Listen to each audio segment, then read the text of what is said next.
Hope you get that at the end. So I have to kind of get used to, is this too loud? No. It's okay. I have to kind of get used to this first time being mic'd up and all this studio stuff. But first of all, glad to be here. My favorite restaurant, at least one, real quick, is passed by it 1,000 times, but decided I met a friend in there from college, the Vanguard up in Hampton. The food is delicious. Food is delicious. So, again, thank you guys for coming out. I am going to talk a little bit about our legal system and why it doesn't work for small businesses, and hopefully, and then point out some of the issues that small businesses deal with and why, and then how they can be solved. Not just by what I do, but a little bit in general. We're not the only game in town that can take care of small businesses in these issues, but I think we're the most cost effective and efficient. We'll get there later. So, let's see. I think. Oh, and as I do this, oh, perfect. And as I do this, I'm focusing on small businesses. However, the same ideas apply to individuals. Okay, so the plans may be a little different, but the same idea is still there. So let me start with telling you a little bit about how it's PPLSI. Most of you, if you've heard of it, know it as LegalShield. How many people are familiar with LegalShield? So kind of everybody. Now, but are you really familiar with LegalShield? Okay, that's when we're going to pull the curtain back a little bit. Okay, so it's funny how this, to tell you real quick how it was started. It was started because of an accident. Okay, the founder, Harlan Stone Cipher, 1969, driving down the street. Lady cuts in front of him to make a turn and they collide. Long story short, it was her fault, right? However, she got hold of a lawyer and figured out a way to try and come back and sue him, even though it was her fault, right? So as he's recovering, he gets served with this lawsuit. When he had to deal with it, first of all, it was thrown out of court. She lost, obviously, but what he found was that he had insurance to pay for his medical, and he had insurance to pay for his car. But he did not have insurance to pay for the $3,000 it cost him to fight that case, right? And so the seed was planted. Now, I can't prove whether the next part I'm going to tell you about, he knew about it or not, but I call it somewhat serendipity, right? And I'm going to get this right. That is so cool. Okay, so the American Bar Association, right, in 1970s did a study on, well, first of all, this is, in large, so I'm going to just read it. This was a paper that was submitted by the Standing Committee on Group and Prepaid Legal Services. And they submitted this paper to the Commission on the Future of Legal Services. And it was based on a study that was done back in the 1970s. Right, a report that was done in the 1970s based on studies that were done in the 1950s. Okay? I'm not going to go through this whole thing, but you'll see what this is as I read it. I'm only going to read part of this. So they submit this report to the Commission on the Future of Legal Services. Starting here.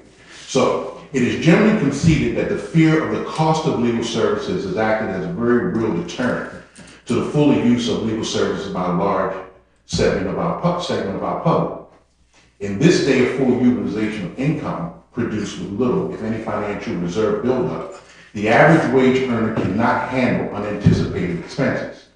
All too often, a person is driven into the office of a private practitioner by overwhelming outside forces too late for any relief or assistance. Most often, the client avoided securing legal advice because he acted because of fear or inability to pay. The The result can often be catastrophic for that individual. Every active practicing attorney sees the adage, a stitch in time saves nine, proven over and over again. Many times this is unfortunately accompanied by great financial loss or exceeding sorrow at personal losses. We do not suggest that persons fail to see attorneys because the cost is actually prohibitive. We do suggest that many persons believe the cost will be more than they can handle. This belief, albeit false, in most instances, serves as a sufficient deterrent to prevent or delay the securing of legal assistance. This reality is to be reckoned with. We submit that the potential client who is armed with an insurance policy to cover all or substantial portion of the legal costs and fees will far more readily seek legal services, and he will seek such services before the crisis stage is reached. More importantly, he will be far more likely to utilize legal services to his advantage in advance of encountering difficulties. The law will prove to be more of a friend than foe. So why I found this interesting was that the American Bar Association had been looking into legal insurance since the 1950s. That's what I found to be interesting. Now, I can't prove Harley knew anything about this or not, right? But this was submitted in 1971. In 1972, LegalShield, he established LegalShield. Okay? So that's why I call it kind of serendipity, kind of the planets aligning, right? And then he founded the company. So since then, we've been protecting and empowering about 4.5 million lives. Our vision, and that's throughout the US and Canada. The vision is to provide equal access to liberty, equality, opportunity, and justice that every human deserves. That's our vision. Now, my background, real quick. I've been an associate since 2009. I was working in the auto industry, then mortgage, and because of a couple of situations where corporate America snatched the rug from beneath my feet, I was like, I don't want this anymore. So I had been introduced to LegalShield, didn't understand it at first, but as time went on, I kind of warmed up to it and decided to go full time in 2010.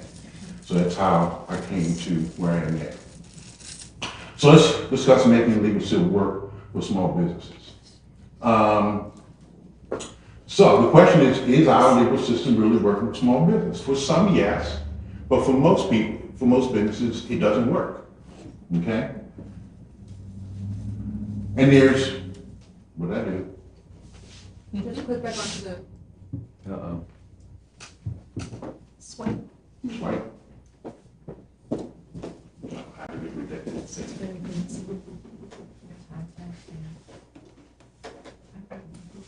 Maybe the Windows key?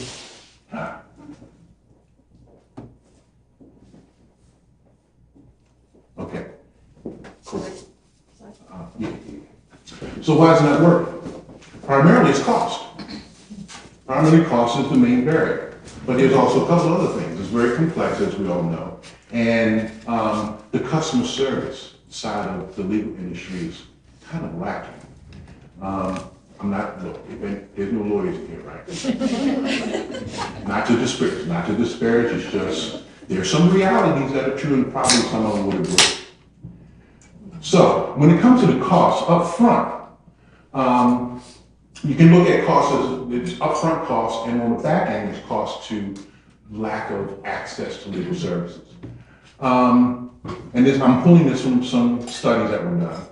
And the attitude on lawyers' fees. So when asked the business owner's reaction to this statement, lawyers provide a cost-effective, efficient means to resolve legal issues. Only about 13% of them agree with that statement. 47% disagreed and 15% disagreed strongly. So over 60% of small business owners surveyed believe that our legal system does not work for them, and primarily because cost is a barrier. Now on the back end, what happens is with a lot of small businesses, it's very personal, right? They start a small business because they used to work at a company and said, I can do better. Or they want to branch branch out on their own. So, and for small businesses inherently personal, then legal issues hit them a lot harder when it represents their livelihood or family legacy. So there's a health aspect that follows it too. So 16% of respondents said that in the wake of a legal problem, they felt stress-related issues or illnesses. 5% felt ill physically, 4% mentally, and 20% felt a combination of all of it. So there's a front end and a back end problems with not having access. So legal issues can have major impacts on businesses. Of course, loss of income, loss of customers, damage of reputation, loss of employees, and not talking about the dismissal. Yes.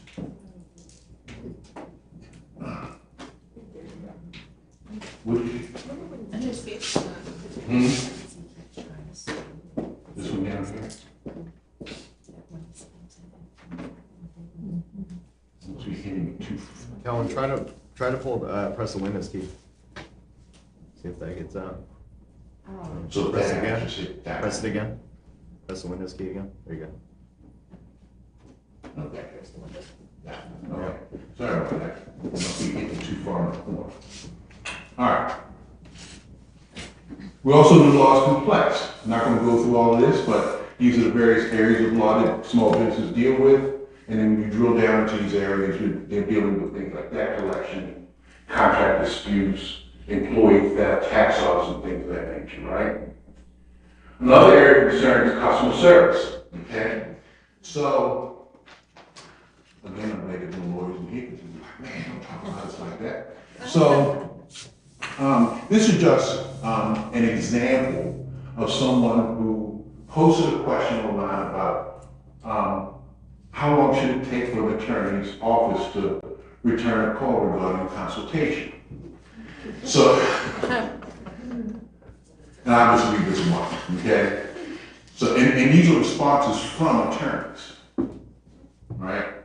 So it wouldn't, there's one attorney response, it wouldn't surprise me to find that 1 or 2 law offices was neglectful about responding to your inquiry. But if it has happened a half a dozen times, I agree with your instinct, something isn't working the way it should, right? And that's the whole issue. Something's not clicking with law offices and small businesses, right? So when you put all this together, business owners kind of do an unthinkable thing. Most of them try to handle it on their own, they DIY it. 52% said they, like I said, entirely on their own, they can try to handle it. 23% do contact an independent advisor, but 16% turn to family or family members. Despite rating their friends and family members, legal and professional knowledge is only adequate or worse. So who do people really turn to? I like to call it everybody's favorite law firm. Google, Yahoo, Big and Associates, right? That's the favorite law firm. And the last time I checked, none of them had law degrees, none of them. So not a good place to go. So to kind of recap, traditional legal systems not working with small business because of cost, complexity, and customer service. So how can those in the legal profession begin to make the system work for us? So here's a couple of things that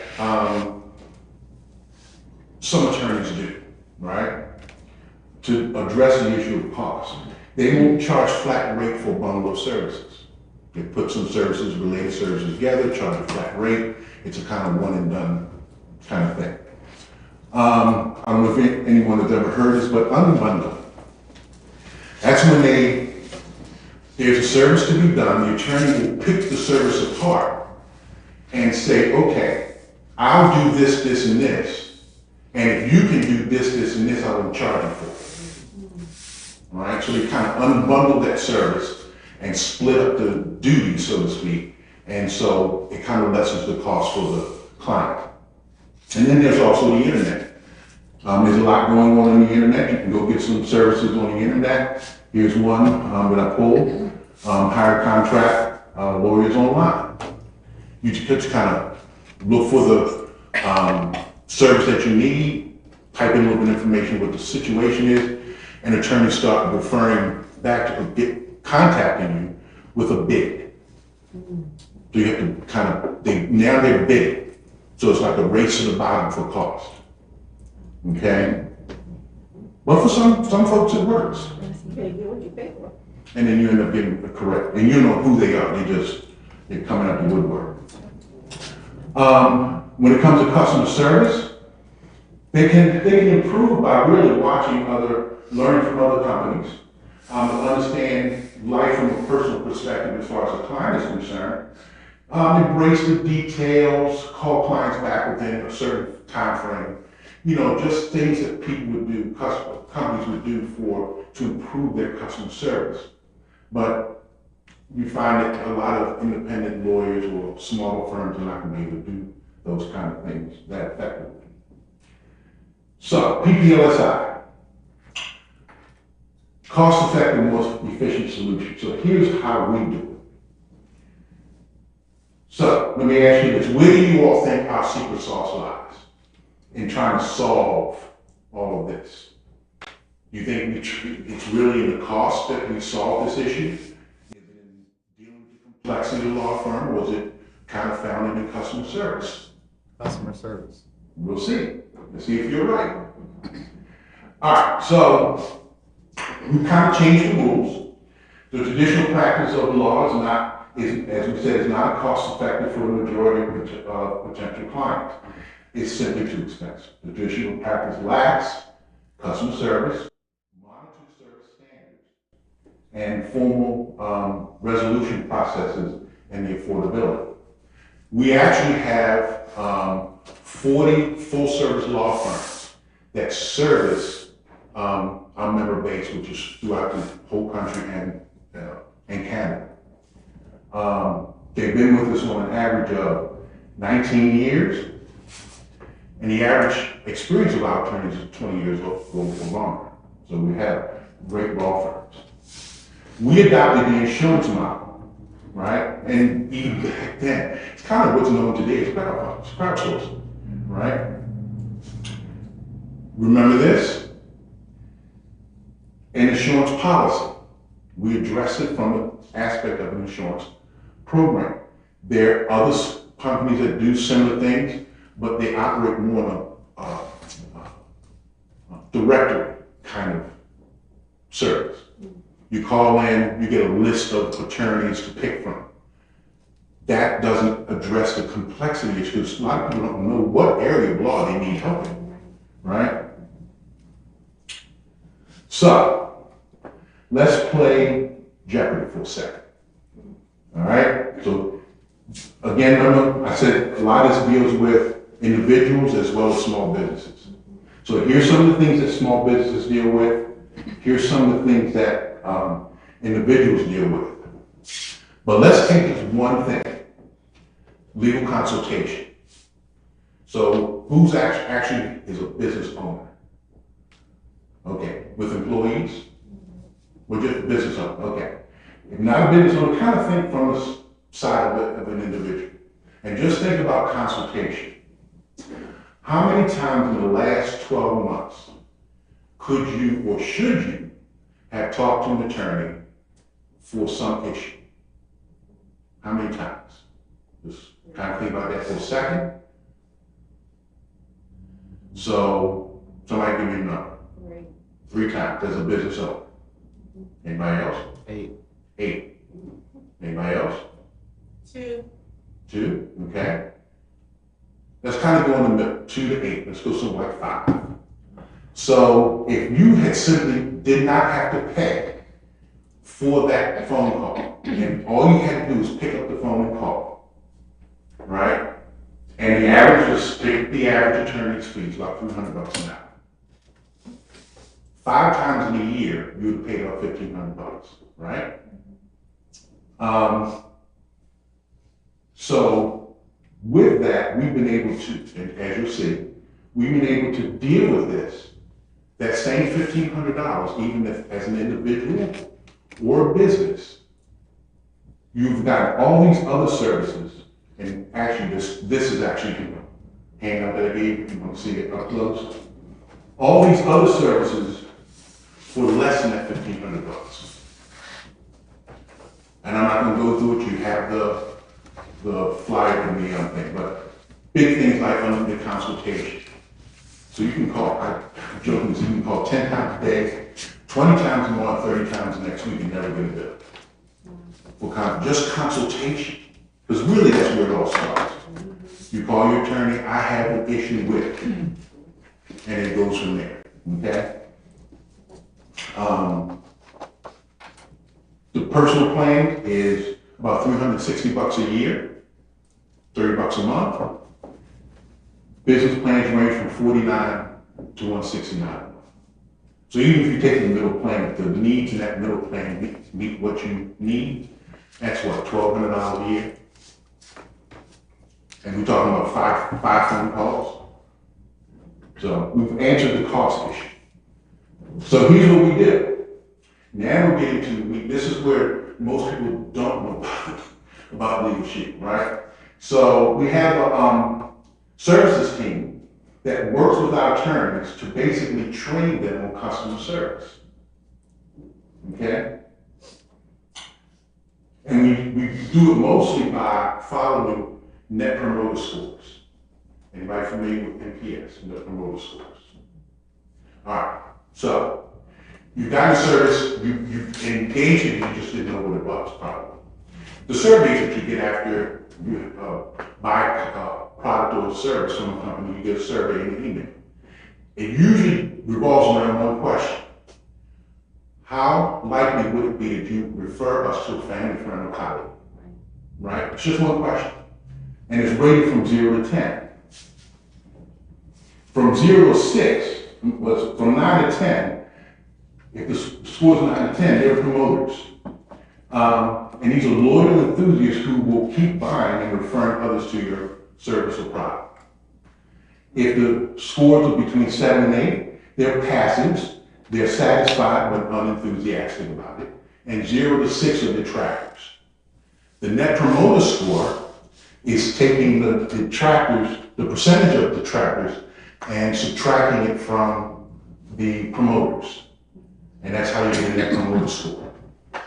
So, all right, put your thinking caps on. We're going to play a little game and win a little prize.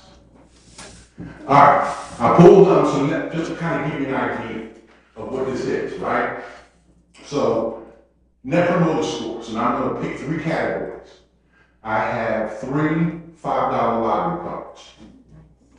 Don't everybody yell at it once, okay? I want to be able to point. So a consumer brand, I'm going to name 3 companies. The first one is in electronics. Of the 3 that I named, who do you think has the highest Net Promoter Score? So they're Apple, IBM, and Samsung.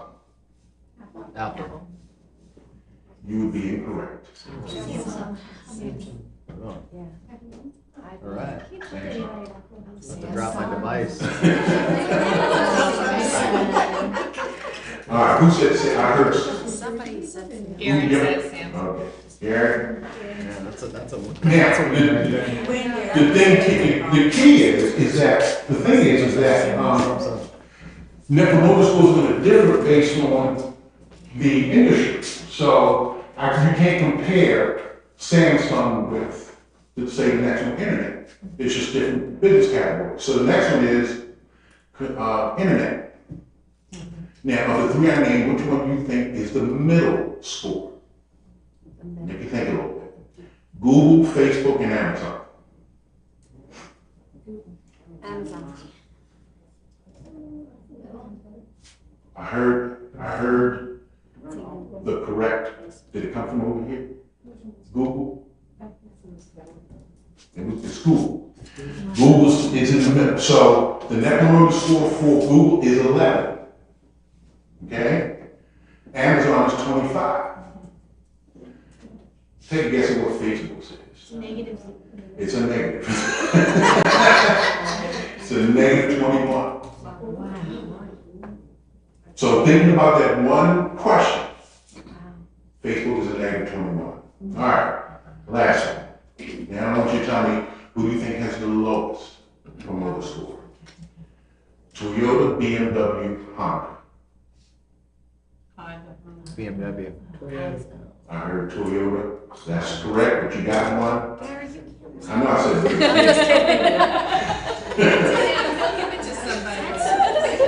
He said it. You did, give it to somebody. Yeah. Pick somebody. Give it to somebody. Toyota's is 33, BMW 40. The highest one is actually Honda. Wow. Honda has the highest Net Promoter Score over BMW. Ain't that strange? I feel like a lot of people love Toyota, like the cars and the trucks. That's true. Surprising, yeah. Yeah. I would think BMW maybe because of the cost, you know, to repair the cars. Yeah, I was And gonna say and they're it's hard. more of an international, well, I guess Toyota's. They're hard it's to work on too. Yeah. Yeah. But remember what the question is. How likely would you be to refer someone to our car? Yeah. You would think BMW probably, but no. All right, so here's what we do. Our Net Promoter Score is what we use to base our training of the attorneys on. Okay? So we use the NPS and MSAT, which are very similar. But as a network, our law firms maintain an average Net Promoter Score of 51. In the traditional legal field, it's 25. So service, our special sauce is service, okay? We monitor NPS by law firm, lawyer, intake path, and more to understand how to make each member experience exception. Okay. So what the firms do, now, this is talking about requests for services, right? So we average about 142,000 a month of our members call in to request a service. Per year, it's about 1.7 million. That's how many requests for services we receive on an annual basis. And over the past 12 months, over 1.7 million. And there's no other legal service provider in the country that takes on that kind of volume. So one of the things that the firms do to promote this service is to return call time. So, and there's several ways that a member can request that service. They either call back within 4 business hours, or they can give a specific time frame that they want to be called back. So if I called in today, I know I'm going to be busy the rest of the day, so can you call me back tomorrow between 2 and 4? Okay? So the overall callback time percentage within the window that was requested increased over the last year. And so we actually meet that expectation. On average, it's about 78% of the time. So 3 out of 4 times, the attorneys literally call back and reach the member within the requested time frame. We're working on getting that.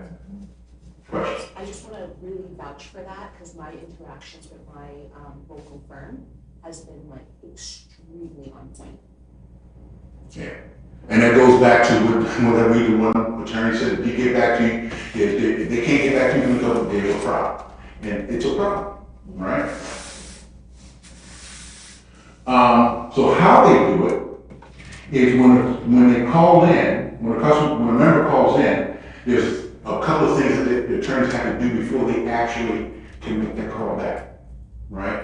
So on average, over the last 12 months, the attorneys have been able to call back after they go through their check, like are there any conflicts of interest, things of that nature. They're getting back to the members in 2.5 hours on average. We're improving that by using technology, messaging, text messaging for one. I called in for service about 2 weeks ago. Within about an hour, I got a text message saying my attorney will be calling me back shortly. So that kind of communication between the law firms and the members makes the member feel like somebody's on my side. Because when you're dealing with a legal issue, it's like, it can be stressful, right? And if they had past encounters with attorneys that didn't go so well, right, this makes them feel, this is why we're stressing that NPS score. So how they do it, one of the other things that we do in dealing with issues is a member resolution department that we have. Everything doesn't go smoothly 100% of the time, right? There's issues, sometimes personality conflicts or other things. But what we have in place that the traditional system really doesn't is if the member did not enjoy their experience, they can reach out either to myself, whoever it was that is servicing them, and we'll reach out directly to the LegalShield itself, and they can file what's called a member resolution. So what happens in that case is someone from LegalShield will call back the member, they will call the law firm, because there's two sides to every story. The truth. And find out what actually happened, right? We can't change the law, but we can make that experience better. If need be, we'll put it with a different attorney. If need be, we'll find a way to work this a little differently so that the member can be satisfied as far as not only their experience, but as far as the outcome of their case. And we only, out of all of those, that 1.7 million per year request for services, we're only dealing with about less than 2% of members that have issues. Now, to be fully transparent, every member doesn't let you know that there's an issue, but the ones that do, right? So behind the scenes, so the training, when all of this flushes out, there's what's called an enhanced form of training and an insightful, or insight, which is a form of training. The enhanced is anything that happens prior to the customer, the member reaching out for service. Insight is everything after. So when the net promoter scores come in and they're falling, we find that they're low, the insightful training is what takes place. So the attorneys have to go through a training program that is laid out by the lawyer support team. And what they found is that when these lawyers go through training, this is the score before and this is after the training. So they find that after they get this training, that promoter scores go up. So we're really big into providing training.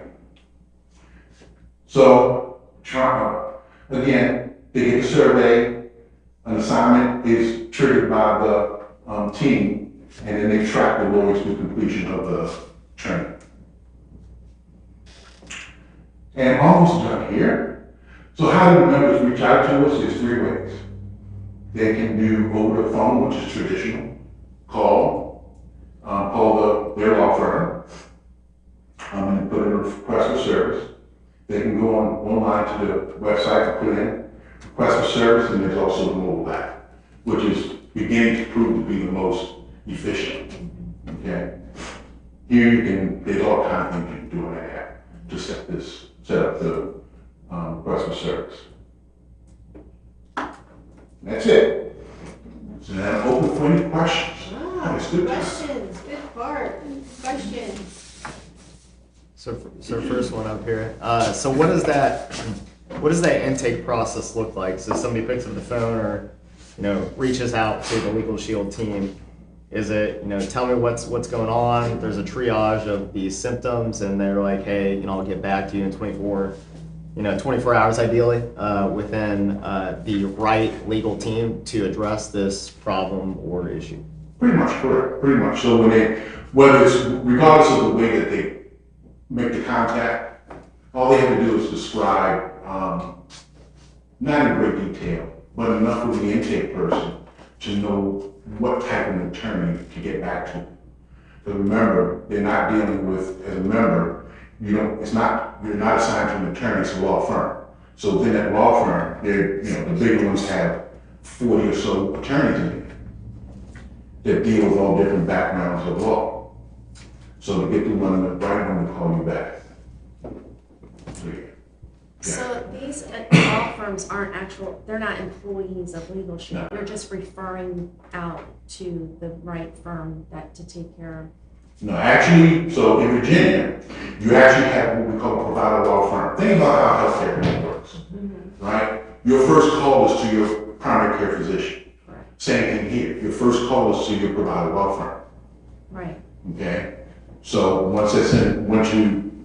they handle most of the stuff that most of our members deal with, about 85 to 90%. Oh, okay. Then we also have what's called referral attorneys, which are, when I say local, because our provider law firm is in Richmond. So they're not going to send an attorney from Richmond, for example, down here to go to traffic court. Right. So we have local attorneys that the provider law firm contracts with to handle those kind of situations, whether it's because of expertise or just locality. Okay. So you don't have to think about who to call. Right. All right? Just you got a provider firm that you call. Okay. You always start there. Now, when the personal plans, right? You literally have access to all 40 attorneys throughout the country. So if you're traveling, for example, and something happens in Texas, if you're in Texas, you call your provider law firm, they will then put you in contact with the law firm in Texas. Right? So you don't have to, the thing. That particularly works out for people who get speeding tickets. Yeah. In other states, right? You're not going to go back to that state to go to court. So you just call, and they call, and whatever attorney that's used in that state goes to court for you. That's all included, I yeah. have several questions.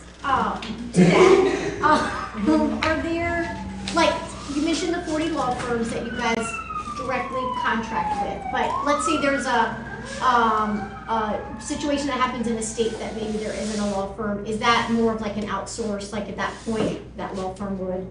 Every state has a law firm Okay. that they're assigned to.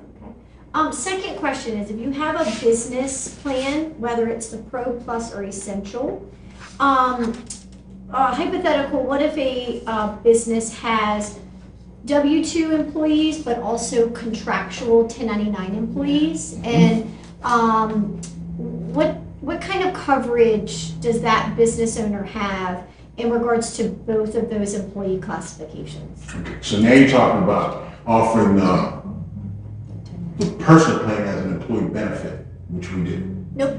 No? I'm talking about if there is a situation with either a W-2 employee of that firm or a 1099 of that firm, meaning does LegalShield, we have, let's say my company buys the Pro plan, and we have an issue with one of our own contractual employees, so a 1099 or a W-2. Does this plan represent us as the employer Yes. in regards to our actual employees, either staff or 1099? Correct. So the plan, those business plans cover the business, right? They don't cover the employees, they cover the business. Right, so if, let's say hypothetically, the 1099 tries to sue the business. Right. LegalShield would Yes. represent the business. Yes. Okay. Yes. Good question.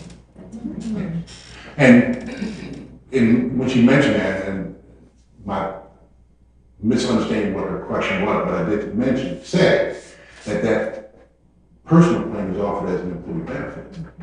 So, those plans can be given as voluntary benefit to the employees of the company. And true testament, Owen does work with several of my clients, because I do employee benefits, so some of my employers do have access to that, and it's been a great help. Great help. Because, people have issues, right? And they don't have an outlet to solve them. What are they going to do? They're going to drag it right into their place.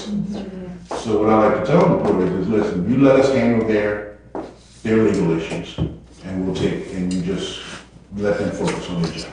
It's very affordable too for the employees, and there's no participation requirement. So a lot of times when you have voluntary plans and you're trying to offer it to your employees, if you're an employer, a lot of times you have to meet participation requirements.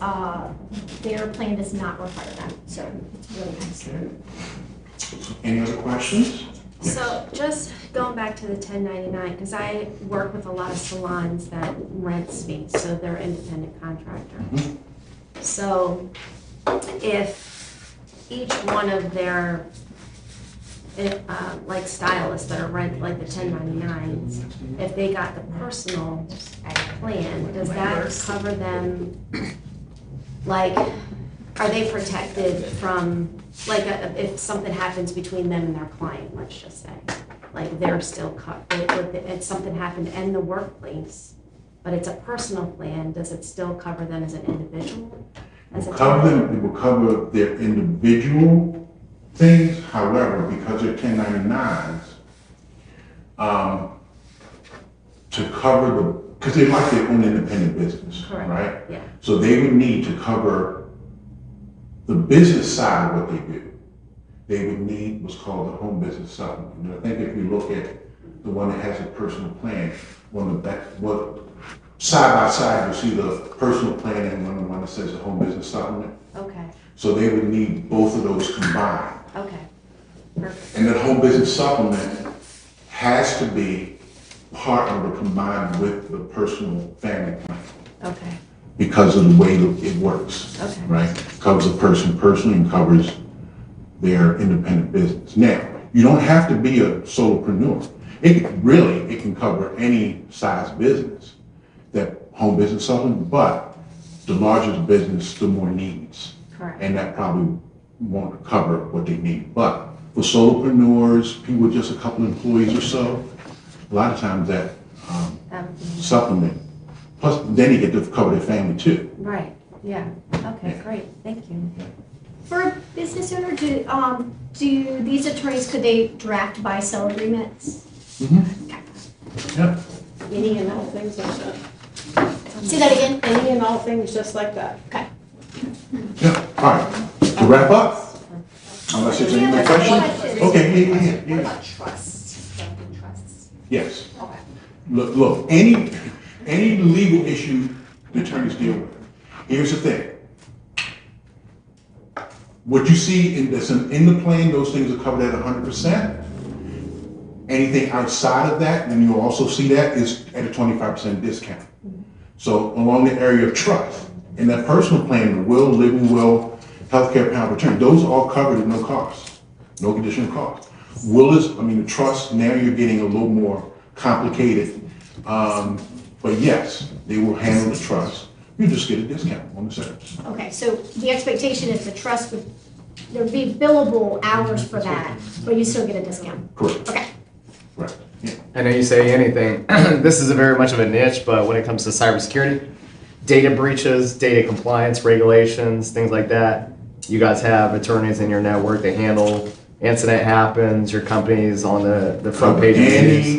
And the great thing about it is, even if there's not an attorney in the provider firm, Right. we have plenty of contract attorneys that deal with all sorts of issues. So we'll get somebody that has to operate under that plan. So they still have to provide the same level of service. We give them, these contract attorneys, the same kind of scrutiny that we give the provider law firms. So they got to be on their game too. So, sorry, back to wills and trust. So trusts are not included in the actual monthly charge. So you're saying, they can have a trust document drafted, What about the interpretation of the trust and execution once that person passes away? Does that family include those beneficiaries or trustees that are then going to be accepting, and if it goes into baby trust? I know that could be a much more involved question, but does that 25% discount then fall to those other family members?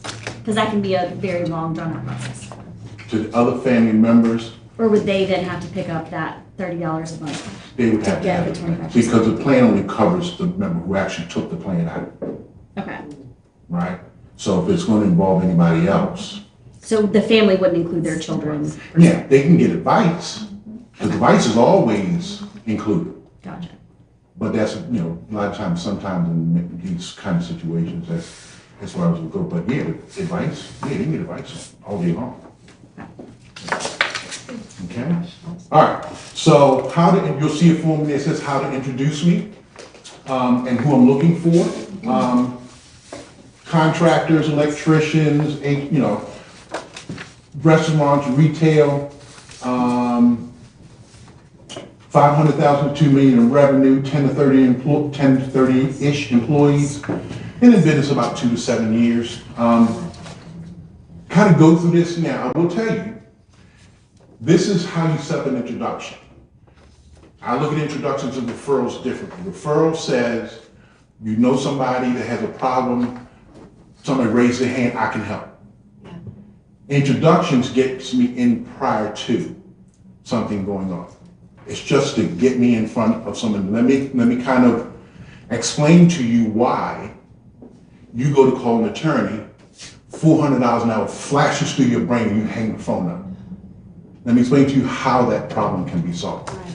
So if you, next time you get to that situation, you have somebody that you can call and talk to. So that's an introduction. Now, the good thing about it is, I set this up so that really any of you can use the same thing. You can take the framework and create your own introduction to teach people how to introduce you. Okay? And here's how you contact me. I would be glad to sit down with anybody and kind of go through a strategy session, do a proposal for you. Let's find out what your needs are, what it would look like on the retail side, and then what it would look like if we were able to come in and help you. That proposal is free, doesn't cost anything. Or you can set up an appointment with me, use my Calendly site to set up an appointment, and that QR code also connects to my Calendly account.